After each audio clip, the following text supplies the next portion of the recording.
राम का पूरी तरह से करैक्टर समझने के लिए थोड़ी देर के लिए रूहानियत में बैठना है।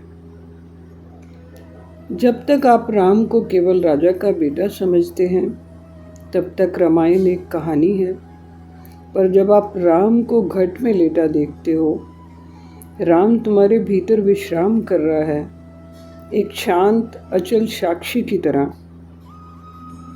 आत्मा का असल स्वरूप है। वह न युद्ध करता है, न वन में जाता है। वह पूरी सृष्टि का आधार है। वह राम सदा पूर्ण, सदा शुद्ध, सदा मुक्त। न रावण उसे छू भी नहीं सकता, न वियोग उसे विचलित करता है। घट का राम जानता है सीता और राम कभी अलग थे ही नहीं। सीता को अग्नि में वास करना है। बनवासी राम कहते हैं, जब तक करूँ निशाचर नासा, तुम पावक अग्नि में वासा। सच्ची सीता तो अग्नि में छुपा दी गई थी। चारों ओर लक्ष्मण रेखा खींच दी गई थी। अग्नि परीक्षा हो रही थी।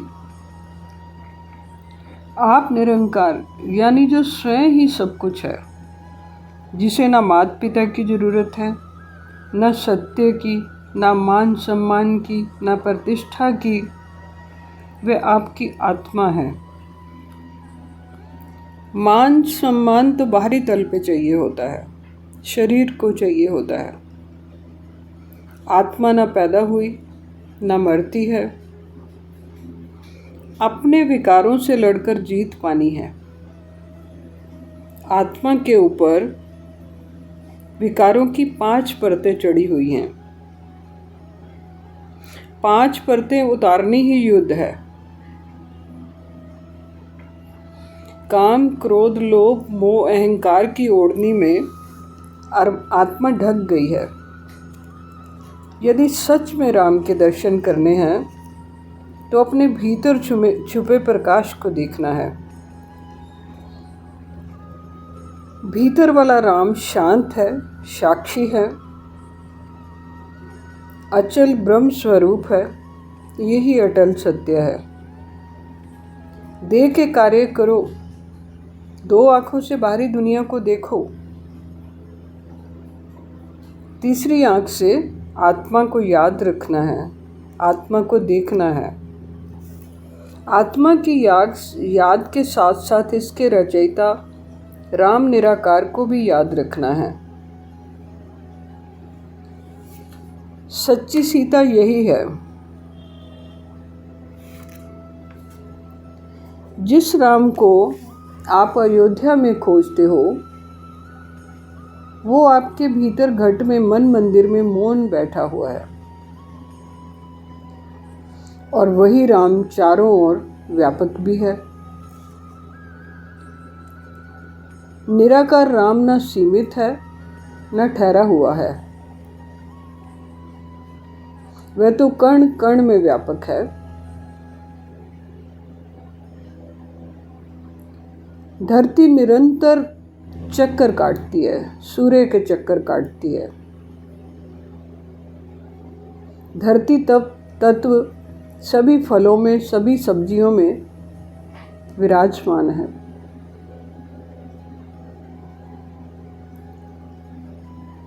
निराकार राम शब्दों में भी है, मौन में भी है। यह राम कोई व्यक्ति नहीं, विश्व चेतना है, संपूर्ण चेतना है।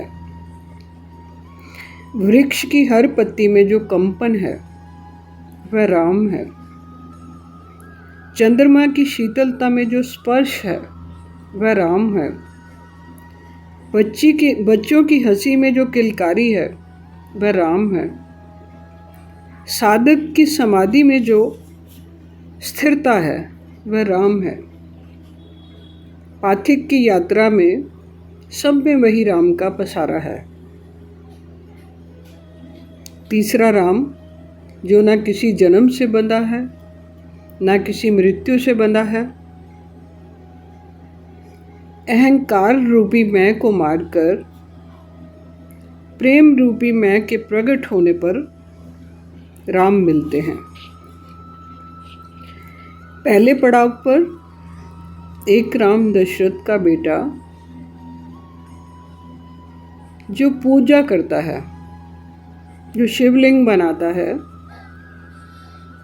जो साधना करता है।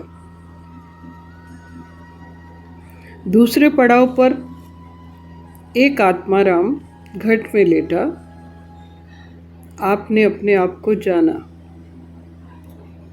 तीसरे पड़ाव पर जब शरीर का बोध कम हो जाता है और आत्मा का बोध ज़्यादा हुआ तो आप देखना शुरू करते हैं, मुझ में राम, तुझ में राम, सब में राम समाया, इसी का सकल पसारा है। पहले पूजा, फिर जाना, फिर देखा कि राम के सिवाय और कुछ है ही नहीं। संत कबीर कहते हैं, कबीरा हर घट साइयां, सुनी सेज न कोय, बलिहारी उस घट के, जामे प्रगट होए। गीत भी बना हुआ है, तुझ में राम, मुझ में राम, सब में राम समाया,